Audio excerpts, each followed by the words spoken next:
सरकार ने 2019 से पहले पंजीकृत सभी वाहनों पर हाई सिक्योरिटी रजिस्टर्ड प्लेट यानी HSRP लगवाना अनिवार्य किया है। महाराष्ट्र के सभी जिलों में यह काम तेजी से जारी है। जिले में कुल 1,60,000 वाहनों को HSRP लगनी है, जिनमें से केवल आधे वाहनों में ही अब तक नंबर प्लेट लगाने का काम पूरा हुआ है। गोंदिया जिले में अभी 50% वाहनों में हाई सिक्योरिटी नंबर प्लेट यानी HSRP लगाई जानी बाकी है। सरकार द्वारा 2019 से पहले पंजीकृत सभी वाहनों के लिए HSRP लगवाना अनिवार्य किए जाने के बाद राज्य भर में इस काम को तेजी से अंजाम दिया जा रहा है। गोंदिया जिले में कुल 1,60,000 वाहनों में सिर्फ आधे वाहनों में अब तक HSRP प्लेट लगाई जा चुकी हैं। बाकी के वाहन मालिकों को अब 30 नवंबर तक का समय दिया गया है।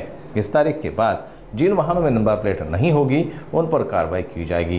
प्रशासन ने समय से पहले नंबर प्लेट लगवाने का आवाहन किया है। नमस्कार। आपल्याकडं साधारणतः गोंदिया जिल्ह्यात एकूण 1,62,000 वाहनांना 1 एप्रिल 2019 पूर्वीचे आहेत त्यांना HSRP नंबर प्लेट बसवणं गरजेचं आहे।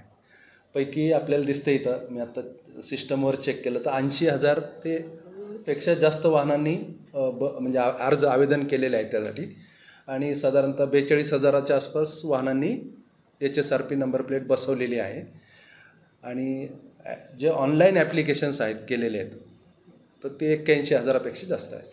मुदतवाढ देण्यात आलेली आहे आता तरी देखील लोक HSRP नंबर प्लेट बसवली, अशा लोकांना काय आवाहन कराल? मी लोकांना आवाहन करेल की आता ही अंतिम मुदत दिलेली आहे शासनानं, ह्याच्यानंतर मुदतवाढ मिळणार नाही।